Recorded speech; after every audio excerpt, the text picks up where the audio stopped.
Bonsoir Daniel. Bonsoir, bienvenue sur Tandem 2.0, la nouvelle émission, le laboratoire de l'après. Nous sommes sur cette deuxième émission. Vous vous rappelez, la semaine dernière, on a parlé de l'économie et cette semaine, nous allons parler de communication médicale. On va essayer avec nos experts de décortiquer en termes de communication médicale ce que le nouveau coronavirus a changé entre news et fake news. On va essayer de comprendre avec nos experts que je vais vous présenter tout ce qui a changé et va changer. Ce soir, trois experts, une dame. On va commencer par madame Sophie Taïeb. Bonsoir Sophie. Bonsoir. Donc Sophie est radiologue depuis 1989, donc docteur Sophie Taïeb, spécialiste en imagerie médicale. Vous êtes vous travaillez au Centre de lutte contre le cancer des Hauts-de-France. Voilà. Le centre Oscar Lambret qui se trouve à proximité du CHR de Lille. Oui. Vous êtes présidente de la commission des équipements médicaux depuis 2001. Vous êtes présidente du comité pédagogique de Fort Comède, une association de formation post-universitaire des radiologues pour la formation au dépistage du cancer du sein. Ça c'est à votre 13. D'accord. C'est plus d'actualité. Vous avez, donc de 2001 à 2013, vous l'avez été effectivement, voilà. Et vous avez à votre actif plus de 100 publications scientifiques dans des revues médicales nationales et internationales à comité de lecture. Voilà. Et actuellement, vous dirigez le projet d'intelligence artificielle au centre Oscar Lambret. Avec l'équipe d'informaticiens, bien entendu, et pas toute seule. Très bien. Très bien. Donc, bienvenue à vous, puisque vous allez nous parler, bien sûr, de communication médicale, du Covid-19, puisque vous êtes également en première ligne sur le sujet. Nous accueillons également ce soir un deuxième médecin, le docteur Jean-Jacques Herbstein. Bonsoir Jean-Jacques. Bonsoir. Bonsoir. Bienvenue. Merci. Alors Jean-Jacques, vous êtes médecin généraliste depuis 1994 pour la CARMI, qui est la Caisse régionale des mines de Moselle-Est. C'est ça, voilà. Vous avez été médecin capitaine des sapeurs-pompiers également de 1994 à 2004. Vous êtes correspondant du British Medical Journal pour la relecture des publications en français. C'est vrai, oui. Vous écrivez des scripts pour des séries médicales, pour des programmes médicaux tout public, parce que vous êtes également écrivain. Voilà, vous êtes directeur de la société Stan Santé. Non, j'étais directeur de Stan Santé, si, absolument. Voilà. Je ne le suis plus, mais 2014. Et vous êtes fondateur de la SAS Médite. Méditer, oui, absolument. Méditer. Quelle est l'activité de cette société? On fait des programmes de formation pour les médecins ou les forces de vente des gros laboratoires. D'accord. Et puis, vous êtes également auteur. Vous avez écrit des tas de livres, L'homme fatigué, L'ange de la rue des Rosiers. Vous avez le blues de la blouse blanche. Plein de livres à votre actif. Et vous êtes, en tant que médecin généraliste, en première ligne depuis le début de cette pandémie. Et on vous a vu beaucoup communiquer sur les réseaux sociaux, sur la presse grand public. Donc, c'est aussi une des raisons pour lesquelles on vous a invité, pour nous faire part de votre retour d'expérience, puisqu'on va parler de communication. Bien sûr. Très bien, merci Jean-Jacques. Et enfin, notre dernier invité, Gaspard Crespe. Alors, Gaspard n'est pas docteur. On vous entend pas, Gaspard. Je crois que Bonsoir. Ah voilà, ça y est, super. Donc Gaspard, même s'il se définit lui-même comme un citoyen lambda, son profil iconoclaste fait de lui notre électron libre de ce soir. Après des études de chimie et de physique, il bifurque vers des études théoriques et pratiques de cinéma. En effet, comme il se plaît à le dire lui-même, faire des images est une science. Son métier de cinéaste l'amène à être reconnu pour son travail, dans des films aussi variés que les 2 biopics sur Mesrine, celui de Coluche, Transporteur 3, Un balcon sur la mer et tant d'autres films. Mais on n'est pas là pour citer les films. On est là pour parler de ce qu'il fait à côté de son métier, parce que son esprit d'analyse pertinent et impertinent l'amène sur les réseaux sociaux à se passionner sur la remise en cause des dogmes, des fake news, des manipulations d'opinion et de théories du complot. Donc, comme on est dans la communication, Gaspard, vous êtes notre électron libre, notre sniper. N'hésitez pas au fur et à mesure de la discussion avec nos experts à intervenir. Et puis, on a la chance d'avoir avec nous ce soir également le docteur Michael Wolf. Oh, quelle chance! Qui est très connu ici en Israël, puisque c'était le relais d'information en français pour toutes les informations liées au corona. C'est par lui qu'on savait le nombre de malades, le nombre de personnes mises en confinement, le nombre de personnes guéries et malheureusement le nombre de personnes décédées. Et il est également le directeur de l'antenne Tandem 2.0. Donc, Michael interviendra de temps en temps pour relayer les questions des spectateurs et puis, en tant qu'expert médical aussi, pouvoir accompagner les paroles de nos 2 autres médecins. Alors, spectateurs qui sont déjà nombreux, Daniel, avec nous. Donc, je leur ai déjà signalé qu'ils n'hésitent absolument pas à poser les questions. Mon rôle de ce soir, c'est principalement de vous les transmettre. Merci, Mickaël. Alors, depuis le début de cette année, le coronavirus est devenu le sujet incontournable du monde entier. On a vu un démarrage de pandémie en Chine, et puis cette pandémie s'est propagée partout dans le monde. Et on a vu que les mesures qui avaient été adoptées par les différents pays pour essayer de se protéger leur population, pour essayer d'endiguer la propagation du virus, ont été complètement différentes. En parallèle de ça, on a vu pour la première fois une vague, un tsunami de communication autour de l'origine de ce virus, les symptômes, la propagation, la manière de s'en protéger. C'est parti dans tous les sens. Dans les grandes chaînes de télé, dans les journaux, dans les revues, les magazines, dans les réseaux sociaux.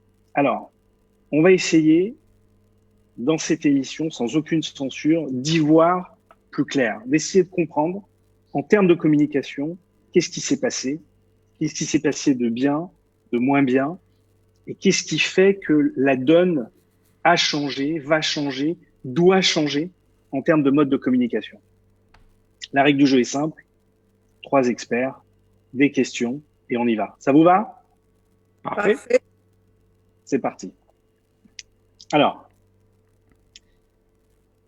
vu la rupture sanitaire, économique et sociale occasionnée par cette pandémie, la communication et les informations autour du Covid-19 sont parties dans tous les sens.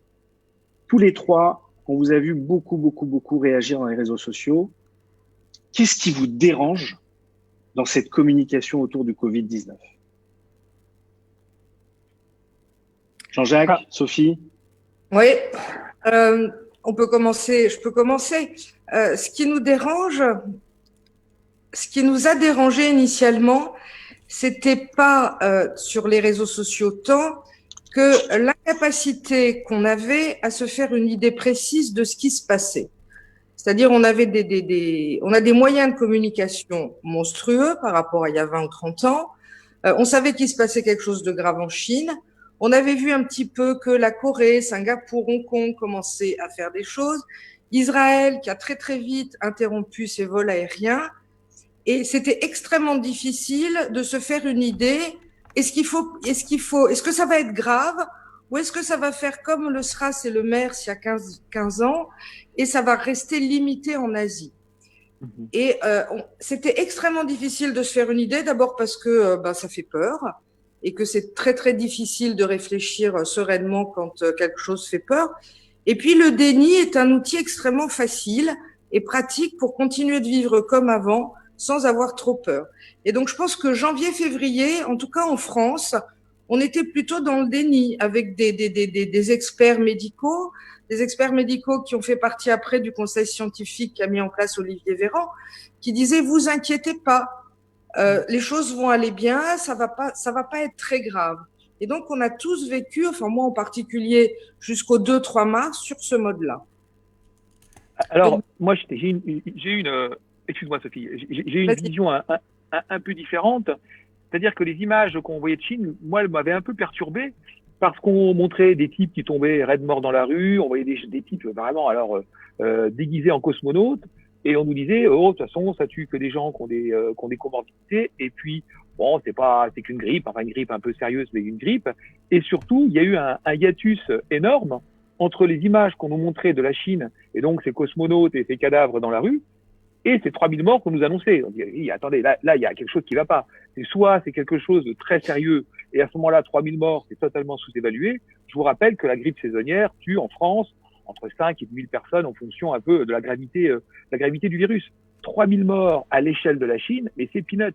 Donc, quelque part, il y avait moi, j'ai senti ça comme une sorte de, une dichotomie un peu bizarre en disant, qu'est-ce qu'on nous dit? Il y a vraiment un problème. Et puis, comme le dit très justement Sophie, moi, en tant que j'ai commencé à me méfier quand Israël a bougé, parce que bon, Israël n'a pas la réputation d'être des danseurs folkloriques, comme je disais tout à l'heure. C'est des gens très sérieux et qui ont une culture de la sécurité qui est quand même très extrême. Et là, à partir de mi-février, j'ai commencé à me masquer et à essayer de faire appliquer dans ma salle d'attente des mesures un peu de distanciation, de rester pas collés les uns avec les autres. Je faisais plus la bise à quiconque, je serrais plus la main. Enfin, j'ai commencé à me méfier très fortement. Et ce que j'ai trouvé curieux quand même, c'est cette persistance d'un effet de vouloir rassurer les gens, un peu, si vous voyez, comme en 40, tout va très bien, Madame la Marquise. Ne vous inquiétez pas, tout va bien. Vous savez, en 40, on disait, nous gagnerons parce que nous sommes les plus forts. C'est un peu ce qui a été le discours qui a eu lieu.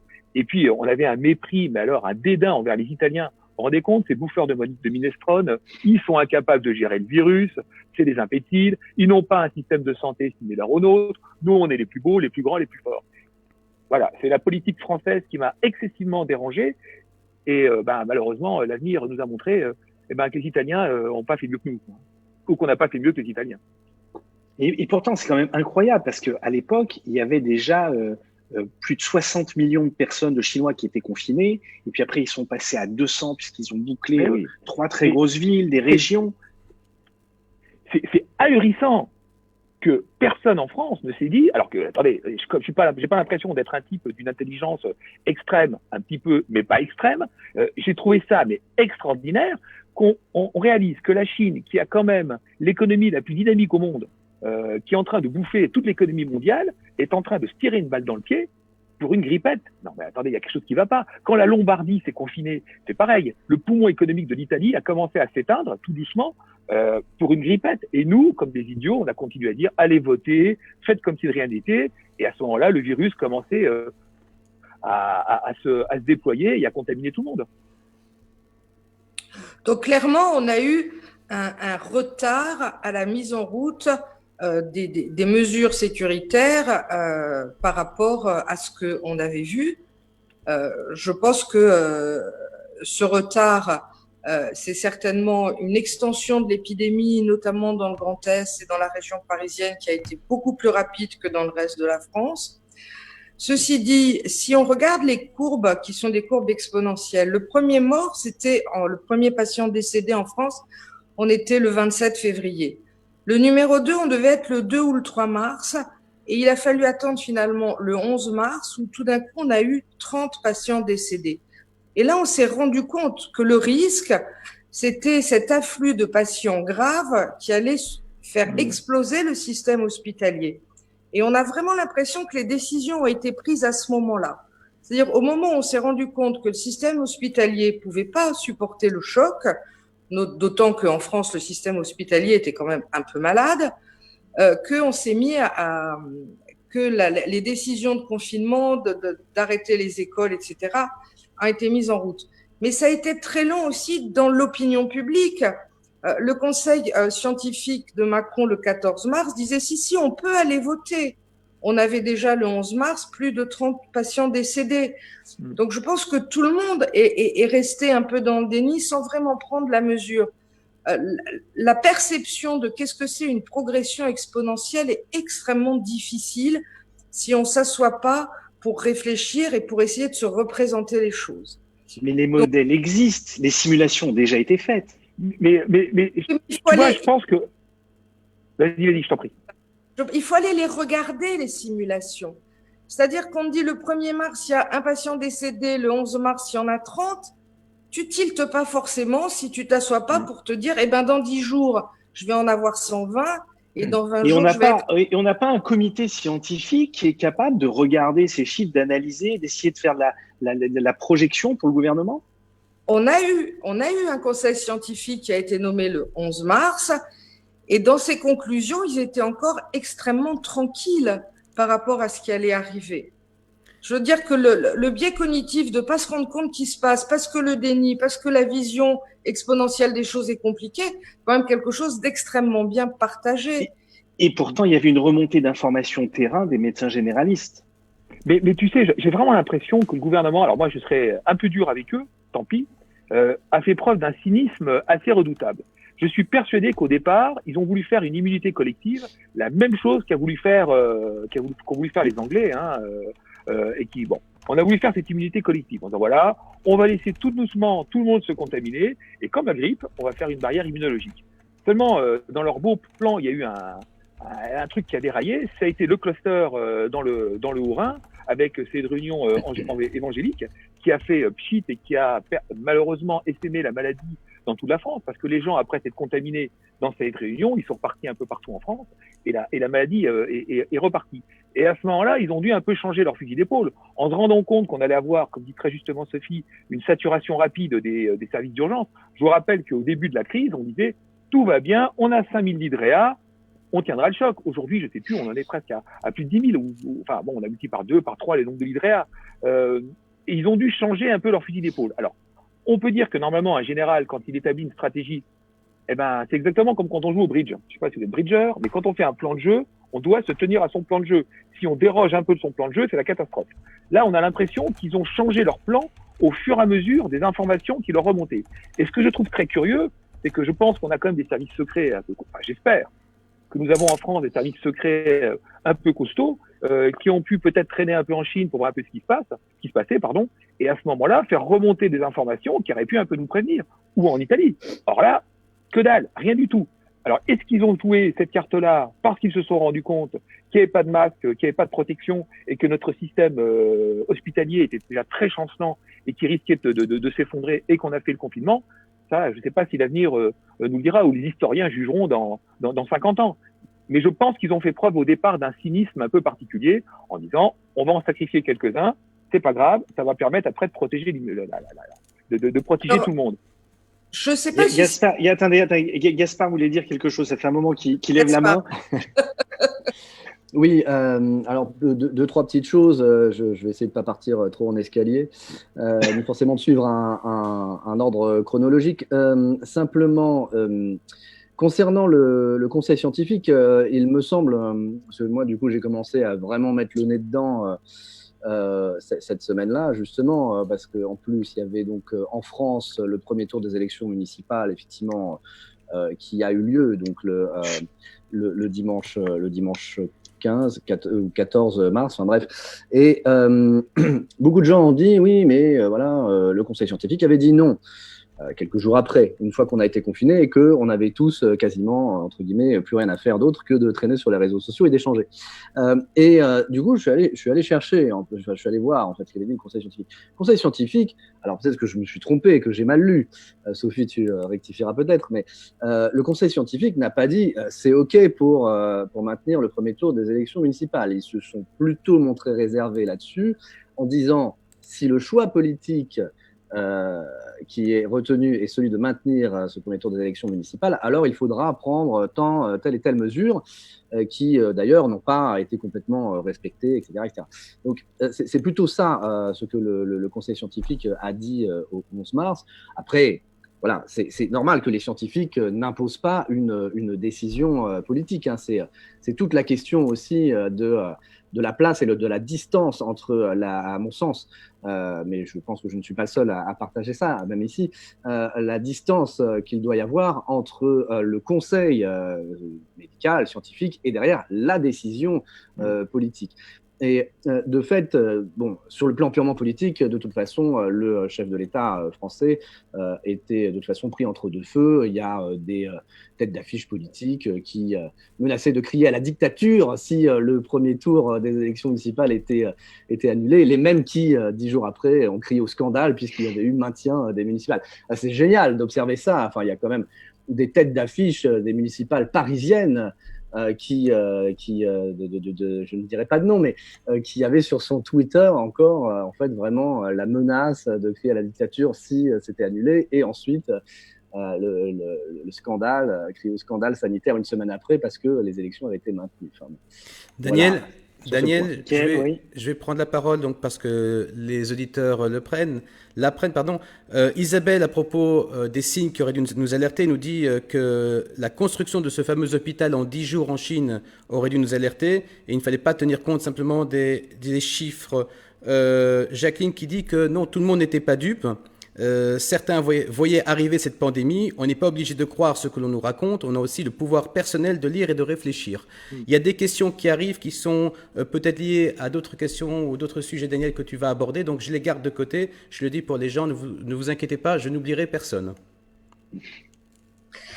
Donc, très clairement, il y a des gens, et on en a vu, et tout le monde en a dans son entourage, qui ont été beaucoup plus affûtés sur les choses qui arrivaient. Maintenant, comme tu as dit dans l'introduction, c'est le monde d'après. Et il y a une chose sur laquelle je voulais revenir. En France, quand on a un problème sanitaire, on fait monter les gros hôpitaux en première ligne.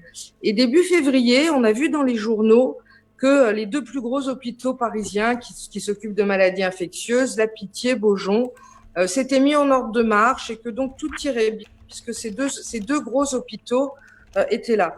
On n'a pas parlé aux médecins généralistes, on n'a pas parlé aux hôpitaux périphériques, comme si par rapport à une crise sanitaire, 2 hôpitaux à Paris pouvaient suffire pour prendre en charge la population. Et là, on arrive quand même dans un des travers français. On fait monter les généraux en première ligne et finalement les fantassins qui étaient les médecins généralistes et on sait très bien que dans l'Est, le personnel soignant était un petit peu nu quand l'épidémie est arrivée. On s'en est pas du tout occupé, comme si on partait du haut pour aller vers le bas, au lieu de former la masse des médecins généralistes qui auraient pu faire un tri, qui auraient pu remonter les alertes. On leur a dit, vous inquiétez pas, on a des gros hôpitaux qui vont gérer. Et là, pour le monde d'après, il faut quand même se poser la question de si c'est bien comme ça qu'il faut fonctionner. Mais alors justement, ça me permet vraiment de faire le lien avec la deuxième question. Est-ce qu'il y a des bonnes règles et des bonnes pratiques en termes de communication médicale? Est-ce que par exemple, et s'il y en a, par qui elles sont émises? Vous me parlez de médecins généralistes, mais les médecins généralistes qui sont plus de 300 000, je crois, en France, 330 000, je crois. On est 100 000 généralistes. Ah, 100 000 généralistes. Vous êtes représenté par un ordre des médecins. Alors, on va peut-être laisser tomber l'ordre des médecins. Oui, parce que sinon on va se fâcher avec eux. On a les ARS. Ah non, on a dit sans censure. Pas de censure. Non, mais pour rebondir sur ce qu'a dit Sophie, et c'est tout à fait juste, c'est que normalement, on aurait dû appliquer la technique de la digue. C'est-à-dire faire tenir les digues. C'est exactement quand il y a un raz-de-marée. La première digue tient, ensuite la deuxième ou la troisième. On aurait dû mettre les généralistes en première ligne, mais vraiment en première ligne. Nous, on nous a laissé partir au combat. Alors, Monsieur Macron, c'est la guerre, ok, c'est la guerre. Mais on est parti la musette vide et la cartouchière vide. C'est-à-dire sans protection. Donc, quand je dis qu'on est parti à poil, on est parti à poil. Et nous, c'est une chose, mais nos infirmières libérales qui ont été, alors, je ne le dirai jamais assez, mais exceptionnelles. Elles n'ont jamais trahi le serment de Florence Nightingale. Elles se sont dévouées corps et âme. Elles n'ont pas eu peur d'entrer dans des maisons qui étaient remplies de Covid, alors qu'elles avaient des masques en papier, faits de papier toilette ou de tissu, avant qu'on commence un peu à leur fournir des tenues un peu adéquates. Nous, on a été complètement ignorés. C'est-à-dire qu'on n'existe pas. on nous a dit, c'est un ami, le docteur Belaïch de Paris, qui a trouvé cette expression que je trouve très jolie, c'est la technique du 3D. La 3D, c'était domicile, dodo, Doliprane. Et voilà, c'est ce qu'il fallait dire aux gens. Docteur, ça va. Alors, naturellement, ça a changé. Au départ, les gens devaient appeler le 15, puis après, ils devaient nous appeler, mais nous, on avait comme consigne de dire, prenez du Doliprane pour les syndromes grippaux, et si ça va pas, vous faites le 15. Donc, on a vu des gens qui nous ont appelés dans des états respiratoires épouvantables, qui on a dit de faire le 15, et quelques jours plus tard, on les retrouvait dans le journal, donc dans les avis de décès. C'est quelque chose de très difficile pour nous, parce que moi, je suis mes patients depuis 25 ans maintenant, donc forcément, on tisse avec eux une relation amicale et empathique qui est très forte, et de se retrouver dans une situation de médecin et n'avoir aucune consigne, mais zéro. Bah, écoutez, si on est à la guerre comme à la guerre, on est comme les médecins de tranchée, il faut qu'on improvise. Or, et c'est ce qu'on nous reproche, et notamment ce que le Conseil de l'Ordre nous reproche, c'est d'avoir improvisé et d'avoir essayé de trouver des solutions. Je dis pas que c'est des bonnes solutions, mais on a essayé de parer au plus urgent. Il se trouve qu'on ait quelques résultats positifs. Alors maintenant, on nous allègue que de toute façon, c'est des gens qui guérissent tout seuls. Et ça encore, c'est une communication que je trouve désastreuse. Parce que oui, il y a des gens qui guérissent tout seuls sans trop de bobos. Il y a des gens qui finissent en réa. Mais il y a aussi des gens qui traversent l'orage du Covid d'une manière épouvantable. Et des gens de 35, 40, 45 ans, pas des gens très vieux, qui sont obligés d'aller de leur canapé jusqu'à leur salle à manger. C'est un calvaire tellement ils sont essoufflés. Donc, on peut pas laisser quand même souffrir les gens en faisant rien. La communication a été terrible parce qu'elle vient que d'en haut. Regardez sur tous les plateaux de télé, il y avait qui? Que des grands pontes, c'est vraiment l'armée mexicaine. Hein. Ils sont tous là, hein, tous les grands généraux, en train de raconter. Douste Blasi en première ligne, Péronne. Le seul qui est un peu grasse à mes yeux, que je trouvais très bien, c'est Gilbert Doré, le néphrologue de la Pitié. Mais les autres, ça a été mais grotesque. Péronne qui avait la larme à l'œil, Douste Blasi qui veut faire l'apologie de l'hydroxychloroquine. On a bien l'impression qu'il veut absolument un portefeuille, celui-là. Mais c'est quand même la première fois qu'on assiste à cette vague de communication, voire même d'anti-communication qui part comme ça dans tous les sens. Mais oui, mais ça, le problème de la médecine comme de la religion doit rester dans un cénacle. La religion, on doit pas trop en parler. Les gens croient, ils vont à l'église, à la synagogue, à la mosquée, n'importe où. On doit pas trop la raconter. La médecine, c'est pareil. À partir du moment où on a mis au débat public nos guéguerres intestines, parce que, faut pas se leurrer, les médecins, entre eux, oui, chers confrères, chers amis, mais l'écrasante majorité se détestent. Parce que vous mettez 4 médecins devant un malade, vous aurez 4 diagnostics différents. Stopi, tu ne vas pas me contredire.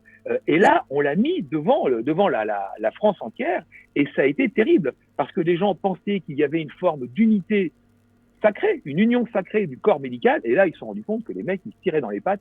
Ça a été assez terrible. Hein. Je crois que là, on est parti très loin. Si on reprend sur la question initiale, c'est le job de qui d'informer les médecins et de les préparer et de les mettre en ordre de marche. On a une structure en France qui sont les ARS, les Agences régionales de santé, qui gèrent au niveau territorial des bassins de vie dans lesquels ils savent très bien ceux dans lesquels il y a des hôpitaux, le niveau des hôpitaux, les endroits où il n'y a pas suffisamment de médecins, où il y a des déserts médecins. Les ARS, elles sont capables de prendre leur téléphone pour prévenir quand il y a un problème. Là, ça a été la paralysie totale, puisqu'on avait dit aux patients, vous faites le 15 et c'est le SAMU qui gère. Le SAMU, il a bien évidemment été débordé au bout d'un moment, les hôpitaux pareil. Les patients avaient peur d'aller à l'hôpital pour autre chose parce qu'ils risquaient de choper le Covid s'ils ne l'avaient pas eu. Et sur ce arrive donc la polémique du grand professeur qui nous dit « Mais vous vous inquiétez pour rien, moi j'ai le traitement miracle ». Et dans sa première communication, il explique surtout allez vite en acheter parce qu'il n'y en aura pas pour tout le monde. Et là, on arrive dans la société du spectacle, c'est-à-dire les 5 minutes de gloire, mais c'est plus de la médecine. Et quand après, on a les informations qui arrivent avec des études qui commencent à sortir et on s'aperçoit que les études n'ont rien à voir avec la politique spectacle et avec ce qu'on nous vendait. Et la médecine, c'est pas le spectacle, la médecine, c'est la recherche médicale, c'est vraiment des boulots de tâcherons où on avance petit pas par petit pas, mais on avance. Cancérologie, les progrès ont été incroyables, mais sur 30 ans. Donc des gens, une population qui a peur, des médecins qui sont désemparés parce qu'il n'y a pas de collectif pour faire avancer tout le monde ensemble, des hôpitaux débordés Et arrive et arrive le médicament miracle et tout le monde se met dans le truc. Et là, ça a été très, très compliqué. On était vers le 20-23 mars de dire, attendez, on ne peut pas donner un traitement qui n'a pas de preuve d'efficacité avec des effets secondaires avant d'avoir commencé à réfléchir à ce qu'on pouvait faire pour nos patients avec des molécules qu'on connaît et prouvées. Et c'était la position de Jean-Jacques et de ses collègues. Il y a des molécules qu'on connaît pour les pathologies pulmonaires qu'on peut éventuellement donner en préventif quand on craint une surinfection. Il y a des bronchodilatateurs. On a su très vite qu'il y avait des problèmes de coagulation. On a de l'héparine. Et donc déjà, se poser et réfléchir à la pratique médicale, à ce qu'on connaît, tout le monde a zappé cette étape, sauf quelques-uns. Et quand les quelques-uns ont dit, on a quand même un peu des résultats, à ce moment-là, le Conseil de l'ordre, qu'on n'avait pas vu, mais qu'on voit jamais, ça c'est pas un scoop, tout d'un coup arrive avec son gros bâton en disant, on n'avait pas le droit de faire ça. Et on a juste envie de leur dire, mais où vous étiez depuis un mois? Et donc, on était très, très en colère. Alors, sur les réseaux sociaux, on y a beaucoup été. Moi, j'ai été contaminée par une patiente. Donc, comme dit Jean-Jacques, j'avais que ça à faire, comme Gaspard. Et là, le manque de culture de nos collègues médecins sur qu'est-ce que c'est que la recherche médicale, il faut se reposer la question de nos études médicales, il faut se reposer la question de la certification des médecins. Si on veut construire le monde d'après, on a quand même un certain nombre de questions et de problèmes à avancer pour qu'on ne soit plus à nouveau dans un bazar comme ça. Dans 10 ans, on aura peut-être encore une épidémie. Mais il faudrait être un tout petit peu plus près au niveau intellectuel déjà. Alors, Sophie a parfaitement raison, parce qu'on a été... moi, j'ai vu débarquer des gens dans mon cabinet qui voulaient du Plaquenil. Je veux du Plaquenil. Alors, je veux. Alors déjà, non, on commençait. Et deuxièmement, de toute façon, il n'y en avait pas. Dans les pharmacies, il les réservait Colupic. Alors moi, je me suis beaucoup méfié de l'hydroxychloroquine parce que j'ai une très grosse activité de médecine interne. Et sur les 4 ou 5 Lupic que je suis, il y en a 4, enfin les 90% ont fait le Covid. Donc, que le Plaquenil protège, j'ai des sérieux doutes. En revanche, et la Sophie dit une chose qui est très intéressante, c'est qu'il y a une molécule donc qui s'appelle l'azithromycine, que je prescris au long cours parce que j'ai une clientèle de patients qui ont des bronchites chroniques, c'est des anciens mineurs dont les poumons sont rongés par la silicose. Et il y a des papiers, des publications de sociétés savantes qui disent qu'on peut prescrire cet antibiotique au long cours de manière un peu préventive parce qu'il a une action antivirale et il est anti-inflammatoire au niveau respiratoire. Or, mes patients qui étaient sous azithromycine ne faisaient pas le Covid ou alors des formes excessivement polysymptomatiques, donc très peu de symptômes. En revanche, leurs épouses, elles finissaient en réa. Donc, les deux étaient contaminés forcément. Mais lui, alors qu'il a insuffisance respiratoire, généralement hypertendu, diabétique, obèse, enfin voilà, c'est le tableau de l'homme de 80 ans qui a plein d'antécédents, lui, il n'avait rien du tout. Forcément, on se pose des questions.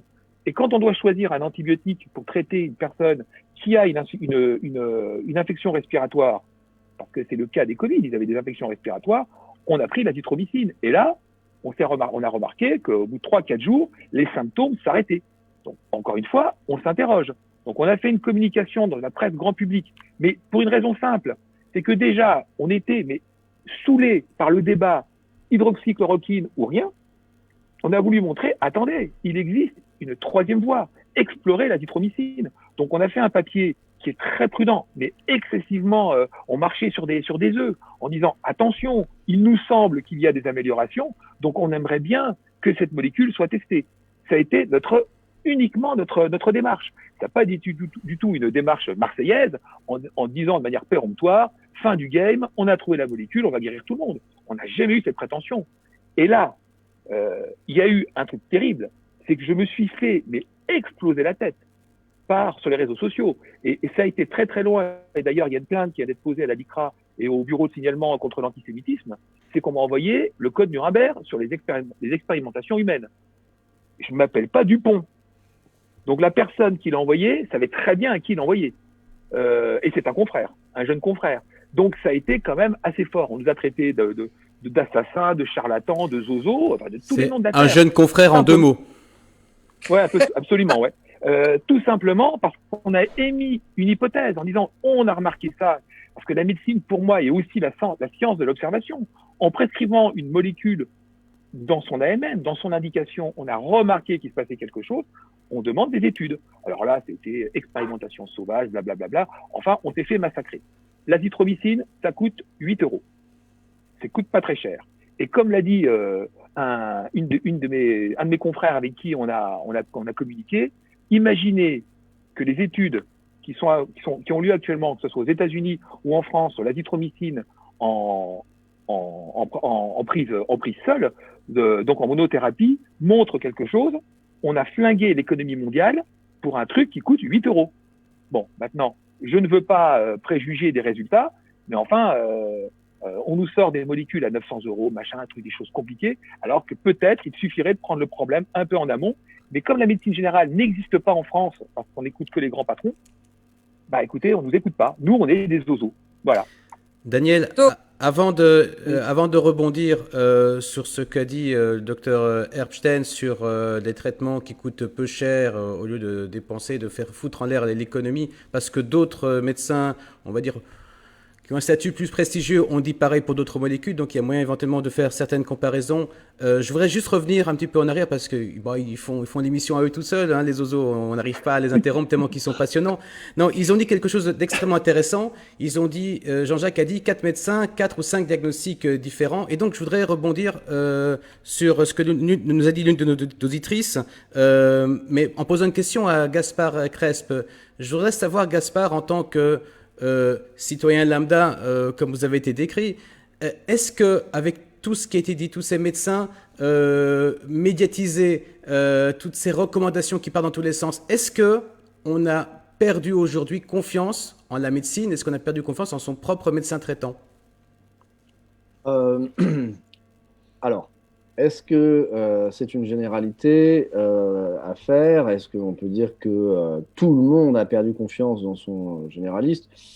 Je ne suis pas sûr. Je suis un citoyen lambda, mais moi, j'ai plutôt confiance dans mon généraliste, éventuellement dans la pédiatre qui s'occupe de mon enfant, même si parfois elle tient des discours un peu border pseudo-médecine, mais voilà, enfin, sur le reste, je crois que ça m'a l'air plutôt correct. Est-ce qu'il faut, il faudrait, je ne sais pas s'il existe une enquête d'opinion sur le sujet, ça pourrait être intéressant. En matière d'enquête d'opinion, on en a vu une circuler justement il y a quelques semaines déjà, qui avait été lancée par l'IFOP et le Parisien, enfin l'IFOP pour le Parisien, l'IFOP qui est donc un institut de sondage français, donc pour la rédaction du Parisien sur en fait l'hydroxychloroquine, quoi. C'est-à-dire la question c'était, pensez-vous que l'hydroxychloroquine est efficace dans la lutte contre le Covid-19? Et on avait quand même 59% de Français qui disaient oui, 21% ou 20% qui disaient non, et 20% de Français, quand même, heureusement, un sondé sur 5 en tout cas, qui répondait ce qu'il fallait répondre, à savoir « je ne sais pas ». Puisque à l'heure actuelle, enfin à ce moment-là en tout cas, on n'avait vraiment pas un niveau de preuve qui pouvait pencher d'un côté ou de l'autre par rapport à l'efficacité ou l'inefficacité du traitement. C'est quand même hallucinant qu'on interroge les Français sur une question qui est technique, qui est médicale. Vous savez, en France, on ne parle pas de foot. Mais en France, on a posé la même question, le même genre de question. Enfin, sur un autre sujet, c'est pas du tout pour faire dévier, attention, c'est mon côté escalier, attention, donc méfiez-vous de moi. Par rapport à ça, il y a 1 an ou 2, je crois, il y a eu le même type de sondage de mené sur l'énergie électrique d'origine nucléaire. Et la question posée aux Français, aux sondés en tout cas en France, était: pensez-vous que l'électricité d'origine nucléaire participe au réchauffement climatique? Et on avait quand même là plus de 60%, je crois, de sondés qui répondaient oui, l'électricité d'origine nucléaire participe au réchauffement climatique. La question était simple, ça n'allait pas genre pensez-vous que les déchets nucléaires posent problème pour des générations à venir? C'était pas ça, c'était pas entre guillemets aussi complexe que ça, c'était simplement sur en fait la réaction en jeu et est-ce qu'elle dégageait du CO2 ou pas. Pour revenir sur le plan médical, on avait aussi eu une question comme ça avec un lourd sondage mené sur les vaccins et sur la sécurité des vaccins. On avait quand même plus de 40% des Français, c'était il y a peut-être 4 ou 5 ans, qui disaient qu'ils n'avaient pas nécessairement confiance. Alors la question était la suivante, c'était: pensez-vous que les vaccins sont sûrs? Et il y avait 42 ou 44% des Français qui disaient non, je ne pense pas que les vaccins sont sûrs. Alors, on peut pinailler, on peut se dire, bah oui, bien sûr, le risque zéro n'existe pas. Donc, ils ont raison de choisir, au fond, cette question. Mais il y a toujours la question qui devrait, en fait, primer sur n'importe quelle problématique et qu'on peut demander et qu'on peut poser aux Français, n'importe quelle question technique, médicale. Parce que si moi, en tant que citoyen lambda, j'arrive à forger une espèce de gymnastique inhérente à l'esprit critique, c'est-à-dire que n'importe qui peut le faire. Il suffit de savoir lire, écrire et compter. Et bon, a priori, je crois que quand on rentre au collège, en sixième, en France en tout cas, en général, les élèves, les adolescents ou les préadolescents, ils parviennent à manipuler ce genre d'opération. Simplement, pour revenir à cette histoire de vaccin, il y a la question de la balance bénéfice-risque. Et c'est ça, en fait, qui devrait sauter aux yeux tout de suite. Avant de se dire oui, non, peut-être, je ne sais pas, c'est de renvoyer à la question plutôt, mais voyons, quelle est la balance bénéfice-risque? De quel côté pèse-t-elle? Bien sûr que le risque zéro, avec la vaccination par exemple, n'existe pas. Mais la balance bénéfice-risque pèse largement en faveur de la vaccination et des bénéfices de la vaccination. Voilà. Peut-être une interruption infantile à venir. Merci Gaspard. Juste pour rebondir sur ce que vient de dire Gaspard, on a quand même un problème en France sur la formation scientifique des jeunes et des moins jeunes. Et les études scientifiques sont délaissées et on se rend compte qu'il y a beaucoup de gens qui ne maîtrisent pas une notion toute simple qui serait simplement la proportionnalité. Donc ça pose quand même un problème. Ensuite, le problème de la balance bénéfice-risque, là on paye l'école de médecine française, où quand même jusque dans les années 70-80, les médecins, c'était quasiment Dieu. Ils savaient, avec une relation avec les patients extrêmement paternaliste, et la réflexion sur le médecin qui sait, et il doit vérifier ses connaissances dans la littérature scientifique, et avant de prendre la décision, il doit discuter avec son patient de cette balance bénéfice-risque. Elle arrive au début des années 90 avec l'evidence-based medicine, et c'est pas encore quelque chose qui est passé tout à fait parmi nos plus anciens. Les médecins qu'on a cités tout à l'heure, qui venaient sur les plateaux nous expliquer comme la chloroquine, c'était bien. Ils sont plus médecins, ça fait des années qu'ils ont plus fait de médecine. Et l'évidence-based médecine, ils connaissent pas. La littérature scientifique, c'est pas un blanc-seing, c'est pas parce qu'on a montré dans une étude qu'il y a un médicament qui fonctionne dans cette étude. Il fonctionne a priori un petit peu pour la population étudiée. Et nous, on doit soigner ce patient qu'on a en face de nous. Et le job du médecin, c'est bien de faire la part entre ce qu'il a appris, son observation, son examen clinique, les données de la science, pour ensuite discuter avec son patient, ce patient-là particulier, de la balance bénéfice-risque pour lui. Et ce schéma-là de pratique de la médecine, on a certains confrères qui en sont très très loin. Ils ont la molécule qui marche et qui va sauver le monde. Mais la médecine, en 2020, c'est plus ça. Alors, moi je justement... Attends, vas-y. Mais, oui, Jean-Jacques. Non, je vais rebondir rapidement sur ce que dit Gaspard sur les sondages avec des gens qui répondent de manière un petit peu étonnante. Avant, c'était le café du commerce. On était à 10 dans un café et on faisait le monde, on racontait toutes les bêtises qu'on veut. Aujourd'hui, le café du commerce, c'est mondial, hein, c'est Internet. C'est-à-dire qu'au lieu d'être à 4-5 en train de picoler et dire tous des pourris, de toute façon on nous ment, blablabla, ce qu'on entend généralement dans les bars, là maintenant, ils sont des millions de gens à converger dans cette même pensée. Mais de toute façon, Tocqueville, qui était un grand historien, a raison, hein, l'histoire est un galerie de tableaux où il y a un original et que des copies. Il refait exactement les choses qui ont pu se faire il y a dans les périodes les plus terribles de notre histoire.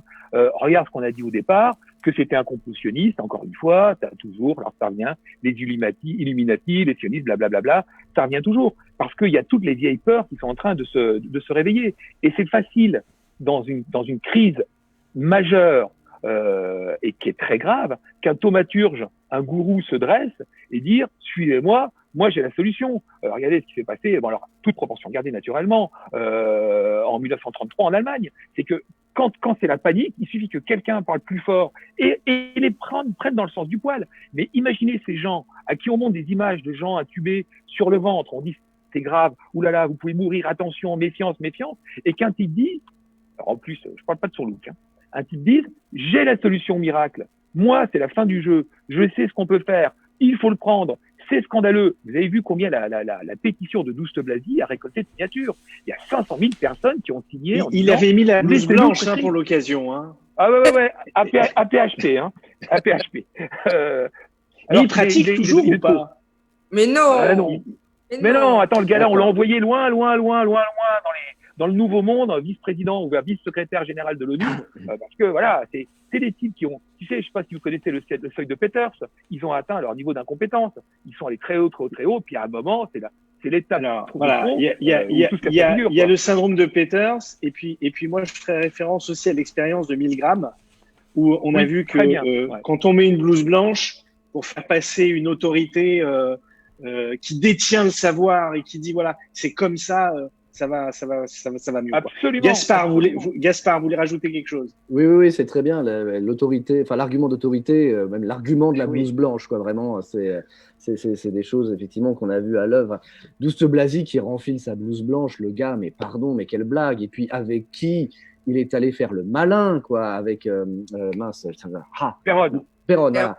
Avec Péronne, qui est quand même aussi dans le genre marchand de solutions. C'est plutôt comme ça qu'il se voit, la maladie de Lyme, monsieur Lyme. Voilà. Bien sûr. Juste une petite remarque justement par rapport à ce que disait Jean-Jacques, et j'aurais une question d'ailleurs, c'est que il y a tout un truc sur en fait le marché de l'information. Moi, la première fois que j'ai entendu ce genre de terme, c'était avec Gérald Bronner, qui est un sociologue que j'aime beaucoup, et qui a fait un très bon travail il y a des années déjà de vulgarisation sur le sujet. Enfin, il travaille sur les croyances, les rumeurs, etc. depuis une vingtaine d'années. Et pour moi, un de ses livres phares, c'est ce livre qu'il a appelé La démocratie des crédules, et qui est paru en 2013, et qui est très intéressant. Et il dit notamment que les croyants, pas forcément les plus radicaux, mais bon, les plus radicaux, c'est peut-être ceux qui gueulent le plus, donc plus au café du commerce, mais sur les réseaux sociaux, ils ont une facilité que derrière les gens plutôt rationnels, rationalistes, ou les zététiciens, ceux qui font preuve un minimum, tous les citoyens lambda qui font preuve un minimum d'esprit critique, vont eux avoir beaucoup de mal à démonter parfois des espèces de millefeuilles argumentatifs, complotistes ou pas, mais peu importe, souvent des trucs infondés ou des trucs fondés parfois, mais qu'on met en corrélation et qui créent du sens facile, gratuit, et dans lequel en fait notre esprit d'Homo sapiens, vers lequel en fait notre esprit d'Homo sapiens se précipite parce que c'est la pente, une pente peu honorable, comme dit Bronner justement, et qui est facile à prendre. Mais par rapport à cela, il y a ce truc de la motivation, c'est-à-dire que le croyant radical va être finalement, parfois, ontologiquement même, je dirais, il va réagir tout de suite et il va avoir un discours hyper rodé. Et le mec dit, j'en ai rien à foutre, j'ai rien à perdre parce que je sais que c'est vrai, parce que c'est son référentiel de réalité qui est peut-être différent de celui de la majorité des gens, mais pour lui, tout est logique. Nous, ça nous paraît aberrant. C'est pareil, pardon, je vais faire un parallèle peut-être qui va vous paraître douteux ou fumeux, mais avec le terrorisme en France, notamment en 2015, avec tout ce qui a pu se passer, enfin à partir de 2015 et encore même récemment, à chaque fois, même dans le marché de l'information lui-même traite l'information comme ça. C'est l'œuvre d'un déséquilibré, ce sont des gens qui étaient complètement fous, mais non, dans les faits, à chaque fois qu'on regarde ou qu'on a accès éventuellement, c'est pas toujours le cas, à en fait une espèce d'analyse psychiatrique ou non du terroriste, mais non, ils sont pas fous, ils ont juste un référentiel qui est très différent et dans lequel tout s'inscrit dans une certaine logique. Il y avait des documents assez glaçants. Je me souviens que quelques temps après les attentats de Charlie Hebdo, de l'hypercachère à Paris début janvier 2015, il y a un document qui avait circulé via BFM, une chaîne d'infos en continu française, et qui était en fait une conversation entre Koulibaly, le terroriste de l'hypercachère, et ses otages, ceux qui n'avaient encore pas tué en tout cas.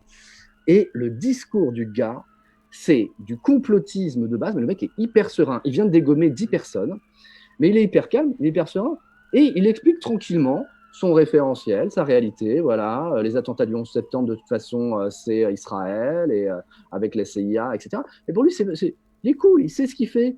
Il dit, ah non, mais moi, je sais ce que je fais. Il n'était pas énervé. Pareil, il y avait un enregistrement téléphonique entre un journaliste et les frères Kouachi, lorsqu'ils étaient retranchés dans cette imprimerie dans le nord de la France. Et pareil, les gars sont hyper zen. Le journaliste dit, mais vous avez tué des innocents. Et dans leur référentiel, c'est non, on n'a pas tué d'innocents. Réfléchis bien à ce que toi, le journaliste, tu viens de poser comme question. Est-ce que tu crois vraiment qu'on a tué des innocents? Enfin bon, je dérive un petit peu, mais vous voyez, c'est-à-dire que là, non, mais c'est bien parce que ça me permet vraiment de faire le lien avec la question suivante, qui est de la communication des relais d'information institutionnelle, les grandes chaînes de télé, les grands journaux. On a l'impression qu'ils sont sans cesse à la recherche du scoop permanent. Et donc, après, ils relaient tout type d'informations qui sont bien sûr relayées par les réseaux sociaux, du type mais c'est le virus, il mute en 3, 4 ou 5 fois, du type deuxième vague, pas deuxième vague, tel traitement marche, pas l'autre. Alors, comment est-ce qu'on y voit clair? Dans quel type de réponse on va porter? Parce que, et je précise ma question, quand on suit ce qui se passe sur les plateaux télé, on voit des médecins, on voit des professeurs, on voit des chercheurs dire tout et son contraire. Comment est-ce qu'on y voit clair là-dedans? C'est des stars. C'est des stars de télé. C'est des gens extraordinaires. C'est pas forcément des médecins. Ce sont des gens. Tu leur poses une question sur un sujet qui ne domine pas, mais ils vont t'en parler pendant 10 minutes. Ils vont te dire, je ne suis pas un spécialiste de la matière, mais néanmoins. Et là, ils sont partis pendant 10 minutes. Donc, ils vont diluer. Et c'est un peu ce qu'on a vu sur les plateaux télé avec certains médecins. Parce qu'attends, il y a quelques virologues dont l'avis est important. Quelques infectiologues, des urgentistes, des types. Moi, j'aime beaucoup Philippe Juvin parce qu'il a dit les choses, il dit les choses cash et il tourne pas autour du pot pendant 25 ans. Mais il y a quand même un paquet de personnes qui sont obligées parce qu'on leur pose la question. Mais il y a des gars, mais c'est qui est ahurissant les bêtises qu'ils pouvaient raconter. Le problème, c'est que nous, on a nos filtres qui nous permettent de décoder un peu la bêtise. On sait très bien que ça, c'est pas vrai. En revanche, le monsieur lambda, qui n'a pas la formation médicale et la culture médicale, il va prendre ça pour de l'argent comptant. Alors, ça va vachement loin, parce que là, c'est un truc que j'ai vu passer cet après-midi. C'est un ami qui m'a fait suivre ce truc-là. Vous savez que Toretton donc il y a eu un reportage sur BFM avec la voix de Toretton. Or, quand on a montré les religions, on a montré la Kaaba, on a montré Rome, on n'a rien montré de Jérusalem, comme si les Juifs n'existaient pas. Ça, c'est un truc que moi j'avais remarqué, mais il y a certaines personnes qui relaient ça en disant c'est normal, ça sont les Juifs, blablabla. Donc, faut être super méfiant, faut être très très très prudent avec tout ce qu'on peut dire, parce que tout peut être interprété d'une manière, mais alors, vous connaissez les systèmes du téléphone arabe, hein. On dit un truc et puis au bout de la chaîne, c'est complètement différent. Et c'est relayé sur les réseaux sociaux. Mais sur les plateaux, et on arrive à des trucs terribles. Comment se dit sur les plateaux, personne ne rapporte la contradiction? Mais non, parce que personne ne rapporte la contradiction, parce que le journaliste qui choisit ses invités, il les choisit dans son sens à lui. Ce qui se vend quand même, c'est le conflit, c'est le buzz et c'est le sensationnaliste. Alors, il y en a qui font comme moi. Moi, j'ai jeté ma télé il y a 10 ans. Et puis, il y en a qui regardent la télé. Le problème, c'est que c'est vraiment, je trouve, l'échec de l'éducation en France. C'est-à-dire qu'on n'a pas formé les gens à se poser des questions quand on leur amène sur un plateau une solution évidente.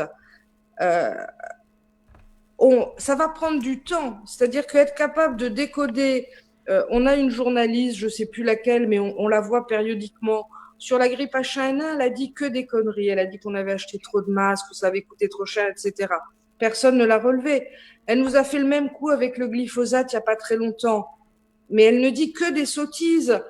Et elle n'invite jamais en face d'elle quelqu'un qui a les connaissances ou la culture pour lui répondre, parce que là, on lui casse son cou. On est dans la téléspectacle et celui qui fait le spectacle, c'est le journaliste star. Et donc, il va inviter que des gens qui vont aller dans son sens. Il n'y a pas d'espace dans ces émissions-là pour apporter la contradiction. Ou si on en met un qui est en capacité d'apporter la contradiction, au bout d'un quart d'heure qui se fait allumer par 5-6 autres plus nuls les uns que les autres, il se dit je perds mon temps et il s'en va parce que c'est pas possible. Donc la question c'est comment on ralentit dans l'esprit des gens à partir de l'école, à partir du lycée, de la fac, comment on ralentit cette espèce d'accélération pour dire aux gens attendez, pousse, est-ce que c'est possible ce qu'on vous raconte? Est-ce que vous avez vérifié? Est-ce qu'on vous a donné des liens? Moi j'ai passé 10 jours à mettre sur ma page Facebook des liens sur les études critiques des publications de Raoult et des Chinois, parce qu'il y en avait aussi qui étaient vraiment nuls. Mais les gens ne vont jamais regarder les liens, parce que là, ça demande un effort. En plus, c'est écrit en anglais. Donc, Pour certains, j'ai même fait des bouts de traduction. J'ai traduit des pages entières pour les gens qui ne savent pas lire l'anglais. Mais attendez, quand on vous propose une vidéo YouTube de 4 minutes ou de lire 3 pages, moi, je vais lire 3 pages parce que la vidéo YouTube, elle me casse les pieds, ça va trop lentement. Et la majorité des gens, ils vont regarder la vidéo YouTube. Et ça forme pas forcément à l'esprit critique, à part les vidéos de Gaspard. Mais bon, pour le reste, on n'en a pas eu beaucoup qui forment à l'esprit critique. Tu sais, il y en a eu plein d'autres. Il y en a eu plein d'autres sur le sujet quand même. Moi, j'avais ma modeste page avec 500 vues par vidéo. Il y a tout un, comment dirais-je, il y a tout un panel de chaînes YouTube qui font de la très bonne vulgarisation scientifique et qu'il faut absolument consulter. Bon, il faut se méfier de certaines qui en profitent aussi éventuellement pour faire un peu de politique, mais bref. Et je voulais juste rebondir pour finir aussi peut-être là-dessus sur l'histoire du marché cognitif, qui est donc le marché de l'information. Et en fait, souvent on dit ouais, mais c'est la faute des médias qui ont menti, etc. et tout ça, ou qui ont dit n'importe quoi. Bon, je parle pas de ceux qui invitent pas de contradicteurs, par exemple. Ça, c'est autre chose qu'on peut aborder. D'ailleurs, c'est lorsque le CSA va se défendre d'avoir respecté toutes les opinions, par exemple, d'avoir invité un pro-vaccin, entre guillemets, un pro-vaccin et un anti-vaccin, et dire bah, c'est bon, on a respecté toutes les opinions, pourquoi vous nous embêtez pour ce programme, puisque toutes les opinions étaient respectées. Comme si, en fait, eux, ils n'en ont rien à faire de ce que dit le consensus l'éventuel consensus scientifique sur une problématique. Et de fait, ils s'en fichent de savoir que 99,9% des avis sur la question de la vaccination penchent pour la vaccination. Bref, donc là, dans ce coup, on a un pro, un anti-vaccin, et puis pour eux, c'est OK, quoi. Donc, juste pour revenir sur le marché cognitif, sur le marché de l'information, en l'occurrence, précisément, ce qui se passe, c'est que nous sommes nous-mêmes usagers des internets, comme on dit, des réseaux sociaux. Nous sommes nous-mêmes un facteur, nous prenons part à ce marché de l'information. C'est-à-dire que l'offre, ce sont les médias et éventuellement même les réseaux sociaux, les chaînes YouTube, etc., qui vont la fournir, bien sûr, mais ils répondent à une demande. Et c'est très intéressant de regarder, par exemple, un analyseur de tendance comme Google Trend. Alors, pardon, il ne faut peut-être pas citer de marque, je ne sais pas, mais si on va sur Google Trend et qu'on cherche chloroquine, hydroxychloroquine autour du 20-23 mars, mais vous voyez le truc qui explose. Moi, j'ai fait le test il y a une quinzaine de jours sur la Prévotella, n'est-ce pas, cette bactérie dont apparemment on avait vanté éventuellement les mérites préventifs ou curatifs, je ne sais plus d'ailleurs, par rapport au Covid, bactéries intestinales, etc. Et de fait, il y avait un article plutôt sérieux sur je ne sais plus quel site internet qui fait de la vulgarisation scientifique ou qui prétend en faire. Vraiment, pardon, je suis désolé, j'ai pas la source. Agoravox. Il y avait Agoravox, mais je ne sais pas s'il n'y avait pas un truc genre Futura Science qui avait relayé quelque chose là-dessus. Alors, qui avait relayé en premier, je ne sais pas. Mais il y avait en gros, ça semblait plutôt sérieux et ça parlait d'une étude chinoise qui, alors moi, pour l'heure, je n'ai pas non plus cherché 3 jours, mais je ne l'ai jamais trouvée, cette étude. Et je connais personne qui a trouvé cette étude qui vantait les mérites de cette bactérie. Mais donc, moi, j'ai fait ma petite recherche, j'ai fait mes propres recherches. Et de fait, je suis allé sur Google Trend aussi pour voir la tendance autour de la Prévotella. Et vous voyez que autour du 8 avril, le moment de la parution de l'article, il y avait quelques clics de plus que d'habitude, mais le boom, c'est 8-10 jours après, quand sur les réseaux sociaux, il y a un texte qui est partagé massivement par plein de gens, qui le mettent en accès public, donc tout le monde vraiment fait un effet de domino et relaie le truc, un texte purement militant, alors plus rien à voir avec l'article même d'Agoravox. C'était genre, oui, voilà, on a cette solution-là, mais vous inquiétez pas, les gouvernants, les services secrets vont faire taire ceux qui ont trouvé ça, comme le professeur Raoult qui, lui, a la solution, parce que derrière, c'est quoi? C'est les intérêts de Big Pharma avec l'idée de vendre un vaccin qui va en plus nous empoisonner, nous mettre une puce électronique avec de la 5G. Enfin, j'exagère à peine. Le contenu du message, c'était 3 lignes, à un moment donné, ça, mais c'était vraiment ça, au milieu de tout un paquet de trucs. Mais justement, crédible, le rôle des Big Pharma dans tout ce BINS, alors, c'est quoi? Alors, déjà, vas-y, Sophie, ouais. Je t'en prie. D'employer le mot Big Pharma, c'est nul. Allez, on a dit qu'on ne se censurait pas. L'industrie pharmaceutique, c'est pas, ils ont besoin de gagner leur vie. Ils nous amènent des molécules ils gagnent leur vie. Alors après, à la marge, effectivement, on sait très bien qu'il y a des choses qui n'ont pas lieu d'être en termes de publicité et de vente quasi forcée. La France a bien régulé ça avec l'interdiction des visiteurs médicaux, l'obligation de faire des études correctes, l'obligation de mettre les données en public pour qu'on puisse évaluer l'arrivée des nouvelles molécules.